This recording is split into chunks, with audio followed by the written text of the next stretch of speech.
ভিডিওটা কিছু ক্লিপ দিয়েছি। তারপরে আবার আমরা হাঁটা শুরু করেছি ক্লাবের কাছে পৌঁছে গেছি।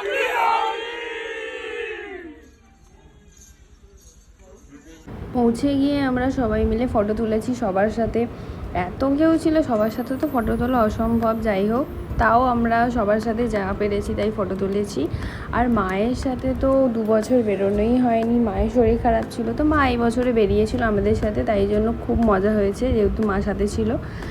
তারপরে দেখতেই পাচ্ছ সেখানে পুচকেও তো সারা দিন আমার সাথে ছিল, খুব মজা করেছে, খুব আনন্দ করেছে। তারপরে বাড়ি ফেরার পথে ও বলছে যে ঘরে গিয়ে আবার ভালোভাবে রং খেলা হবে, গালে রং লাগাবো, তারপরে স্নান করব, এইসব বলছে।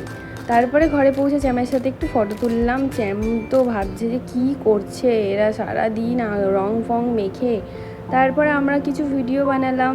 এই যে আমার ভাগ্নি আমাকে রং ছুঁড়ে ছুঁড়ে দিচ্ছে, ও বলছে দাঁড়াও দাঁড়াও আমি তোমাকে রং মাখিয়ে ভূত করে দেবো। আমি বললাম ঠিক আছে চলো। তারপরে দিতে বারণ করছি, সেই রং নিয়ে গায়ে ছোড়াছুড়ি করছে। বাইক দাঁড় করিয়েও তারপরে আমরা এখানে ফটো তুলেছি। তারপরে দেখলাম আরও পাশ থেকে সবাই চলে এসেছে রং খেলতে, তো আমরা সবাই মিলে আবার আবির মাখামাখি করলাম একটু, সবাই মিলে আবার ফটো তুললাম। কারণ 2 জন থাকছে তো 4 জন নেই, 4 জন থাকছে তো 2 জন নেই, তাই জন্য আবার সবাই মিলে যখন এসছে আবার ফটো তোলা হলো আমাদের রাস্তার বাড়ির সামনে। তারপরে আমরা বেরিয়ে পড়েছিলাম মোল্লার গেটে যাওয়ার জন্য, আমার আরেকটা বাড়িতে। ওখানে যাওয়ার পথে তো ভাগ্নিকে আর বোনকে বাড়িতে দিয়ে তারপরে মা বাবার সাথে আবার দেখা হলো। মা বাবাকে বললাম বাইরে বার হও, রং খেলা হবে।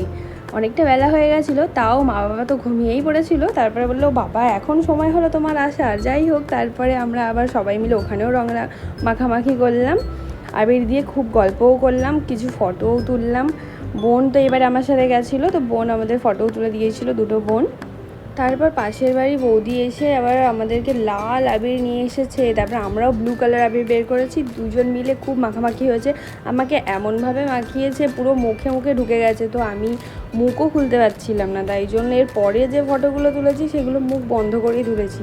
মুখটা যে ধোবো আবার আমাকে এসে রং মাখিয়ে দেবে, তাই জন্য আমি আর মুখ খুলিনি, মুখ বন্ধ করেই দেখো ফটো তুলেছি। কেমন একটা লাগছে, আর বোনের মাথায় এত ভর্তি করে দিয়েছে, ব্যাস ফটো তুলে দিয়েছি একটা। ওরা বাড়ি ফেরার সময় আবার ফটো তুলছে, কি বলবো। মা আবার একটু এগোতে এসছে, হাসাহাসি করছিলাম আমরা। মা বলছিল বাড়িতে যেতে হবে না, এখানেই থেকে যাবে। টাটা, তুই কেন টাটা বলছিস?